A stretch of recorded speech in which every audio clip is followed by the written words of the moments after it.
मैं तो बहुत देर से इंतजार कर रहा था, आप मेरे को कब उठाओगे। तो मेरा तो दम घुट गया इन दोनों के बीच में। अब सांस आया मेरे को भाई साहब।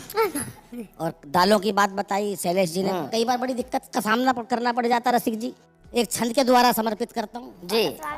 कि कविता पढ़ूं तो भाव दालों के ही याद आए, कविता पढ़ूं तो भाव दालों के ही याद आए, कविता के भाव याद आते नहीं मुझको। अच्छा। कि दाले जब बेचूं तो कविता याद आए मुझे, मोठ मूंग राजमा लुभाते नहीं मुझको। कि ग्राहक सारे जानते हैं देश का बड़ा कवि हूँ। अच्छा। ग्राहक सारे जानते हैं देश का बड़ा कवि हूँ, दाले वो खरीद के सताते नहीं मुझको। कि दाल के व्यापारी को कविता से क्या लेना देना, आयोजक ये सोच के बुलाते नहीं मुझको। और वावा का धन्यवाद करता हूँ कि वावा ने हमें बुलाया है। कुल मिला के यहाँ आपकी दाल गल गई। क्या बात। शुक्रिया। वाह वाह अनिल जी, बहुत अच्छा, बहुत बढ़िया। बहुत सुंदर जोड़ी शैलेश जी की और आपकी लग रही है साहब। जोड़ियां तो आपने एक ये भी निश्चित करी थी। भाई साहब ये जोड़ी बिल्कुल नहीं मिल रही है, तो छंद द्वारा बताता हूँ आपको जी। कि दो दिलों का योग का हो चाहे संजोग का हो, राम जी ने कैसी कैसी जोड़ियां बनाई है। कि मेल अनमेल कहीं हुई रे लंपेल कहीं, एक दूजे संग कैसी कुंडली मिलाई है। क्या बात। कई बार ऐसी स्थिति हो जाती है कि जुल्फे घटाओ जैसी पत्नी की देखी कभी पति जी का सर जैसे चांद की गोलाई है। और भोर जैसा उजला कलर पत्नी का देखा, पति ऐसा देखा जैसे रात की सिहाई है। बहुत मोटी महिला अपने मरियल से पति को ले गई टैटू वाले के पास। बोली भाई साहब इसके हाथ पे शेर बना दो। टैटू वाले ने पूरी फिगर देखी, 40 किलो का पति। बोला बहन जी इस पे सांप बनेगा। और सांप भी फन वाला नहीं बनेगा, उसकी गुंजाइश नहीं है, पड़ा हुआ ही बनेगा। और बोली मेरे हाथ पे, बोली आप तो चाहे डायनासोर बना लो। तो भाई साहब जोड़ियों का हिसाब ऐसा ऐसा हो जाता है और बहुत ऊंचाइयों तक ये हमारा वाह वाह गया है। मेरे को तो एक घटना याद आती है शैलेश जी। गांव का एक व्यक्ति भाई साहब उसने हेलीकॉप्टर चलाना सीख लिया। अच्छा। उसके घर वालों ने कहा यार हेलीकॉप्टर की सैर करा दे। बोला नहीं शोर मचाओगे। बोला क्यों शोर मचाएंगे, बैठा ले। उसने पूरा परिवार हेलीकॉप्टर में बैठा लिया। हेलीकॉप्टर काफी ऊंचाइयों तक चला गया, कोई नहीं बोला रास्ते में। उसने मना कर रखी थी, पीछे मुड़ के देखा सब नाराज हुए पड़े हैं। उसने कहा कोई कुछ तो बोलो, कोई नहीं बोला। उसने अपनी माँ से कहा माँ तू ही कुछ बोल। उसकी माँ बोली बेटा मैं अब क्या बोलूं, मैं तो जब ही नहीं बोली जब तेरा बाप नीचे गिर गया था। मैं एक नया विषय बिल्कुल शैलेश भाई, एक छोटा शैतान बच्चा सूर्य भगवान को अपनी दोस्ती करके धरती पर कैसे लाता है, समर्पित करता हूँ साहब। कि कल अचानक सूर्य भगवान से मुलाकात हुई। अच्छा। क्योंकि पृथ्वी घूम रही थी इसलिए साहब चलते चलते बात हुई। अच्छा। चरणों में प्रणाम करके मैंने पूछा हे सूर्य देव, आकाश में घूमने का क्या आपका एक ही रूटीन है?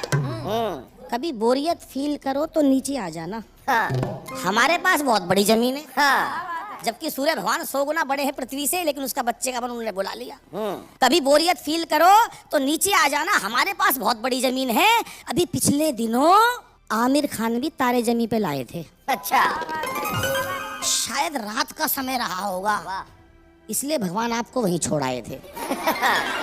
खैर कोई बात नहीं, प्रभु अब मैं आपको अपने साथ पृथ्वी पर ले जाऊंगा और सबसे पहले आपको भारत और पाकिस्तान के बीच होने वाला day and night cricket match दिखाऊंगा। अच्छा। बड़ा मजा आएगा जब आपकी वजह से भगवान वो day and night match day and day रह जाएगा। वैसे रोशनी की कमी के कारण कई बार मैच रद्द करने पड़े हैं। ये इतिहास का पहला मैच होगा भगवान जो तेज रोशनी के कारण रोक दिया जाएगा। क्या बात है। मैच के दौरान यदि बारिश आ जाए तो प्रभु आप पिच का सारा पानी सोख लेना। खिलाड़ियों के लिए यदि मैदान पर कोल्ड ड्रिंक वगैरह लाएं उस समय अपने आप को रोक लेना। वैसे इंटरवल में खाने के लिए हम घर से कच्ची मक्का ले जाएंगे और आपके चरणों से छुआ छुआ के पॉपकॉर्न बना के खाएंगे। क्या बात है, वाह वाह वाह, बहुत अच्छा। हे प्रभु आप अकेले ऐसे भगवान हैं जो प्रत्यक्ष रूप से दिखाई पड़ जाते हैं। अन्य देवों के दर्शन करने हो तो साहब कई कई जन्म लग जाते हैं। क्या बात है, वाह वाह वाह वाह।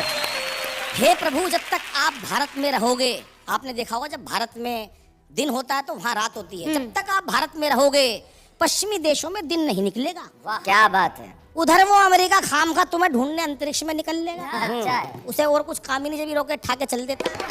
वो अंतरिक्ष में निकल लेगा। इसलिए प्रभु अब मैं चलता हूँ, फिर कभी आऊंगा। आपसे पहले मैं चला जाऊं, वरना अंधेरे में अपना घर नहीं ढूंढ पाऊंगा। क्या बात है, वाह वाह। ये संपूर्ण सृष्टि आपसे प्रकाशमान है। आपकी नजर में ना कोई हिंदू है, ना कोई मुसलमान है। वाह वाह वाह। इसलिए जाने से पहले इतनी कृपा कर देना, इस प्राणी मात्र के हृदय से वैर भावना को दूर कर प्रेम व ज्ञान का प्रकाश भर देना। प्रेम व ज्ञान का प्रकाश भर देना। धन्यवाद।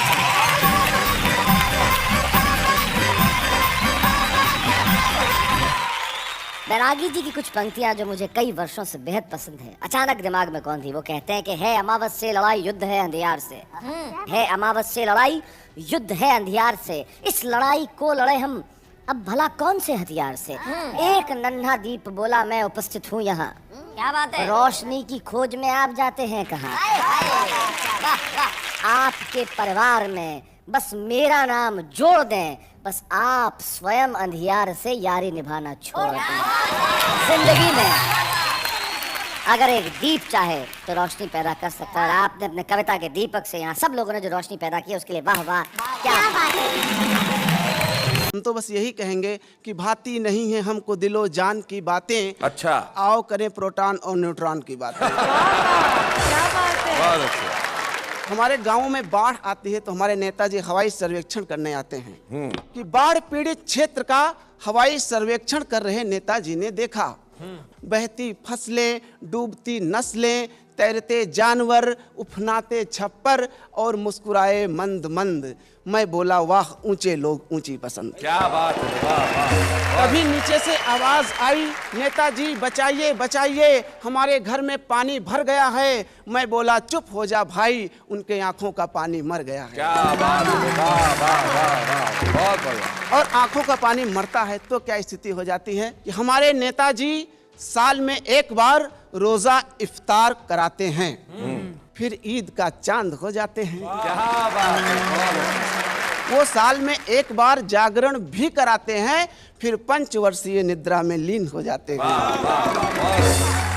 हमारे नेताजी संसद में सोते पाए गए, उन पर तरह तरह के आरोप लगाए गए। वो बोले ये सारे आरोप निराधार हैं। जिस समय विपक्ष के नेता सवालों की बौछार फेंक रहे थे, उस समय हम नींद में देश के विकास का सपना देख रहे थे। क्या बात है, क्या बात। और यहाँ पे राठी जी बैठे हुए हैं, इन्होंने भी एक सपना देखा। बोले पंकज तू शादी कर ले। मैंने कहा मैं क्यों करूँ शादी। बोले देख अगर पत्नी अच्छी मिल गई तो जिंदगी अच्छी हो जाएगी, पत्नी बेढब मिली तो कविता अच्छी हो जाएगी। तो मैंने रिस्क लिया, हमने कहा कर लेते हैं। अच्छा हमारी शादी हो गई। अब पत्नी को मालूम चला मैं कवि हूँ, वैज्ञानिक तो हूँ ही, मालूम चला कि मैं कवि हूँ। अब वो हमसे कह रहे हैं कि मेरे ऊपर कविता लिखूं। अच्छा, अब बताइए किसी के ऊपर भला कविता क्या लिखी जा सकती है। जैसे हमारे गौतम जी बैठे हुए हैं, अब इनके ऊपर कविता लिखना हो तो आराम से लिखी जा सकती है, इनका क्षेत्रफल ज्यादा है। लेकिन वो पीछे ही पड़ गई, लिखो लिखो, तो मुझे फिर लिखना ही पड़ा। अब देखिए मैं क्या लिखूंगा कि तुम्हारी आंखों में न्यूटन का गुरुत्वाकर्षण है, जिसमें नशा इस तरह भरा है जैसे एसिड के डिब्बे में अल्कोहल धरा है। बहुत अच्छे। जाते जाते बस नए वर्ष की शुभकामनाएं देते हुए मैं एक छंद पढ़ना चाहूंगा जी। कि मुन्नी मिली, शीला मिली, चिकनी चमेली मिली, लोकपाल पाने वालों को मलाल मिल गया।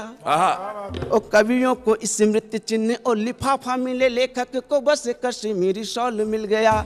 कि राजा को मिला तिहाड़, देश को मिले हैं भाड़, हर घूसखोर को करारा माल मिल गया। ओ कोलावरी कोलावरी हुला लाला झूमो नाचो गाओ, एक और साल मिल गया। क्या बात है, धन्यवाद।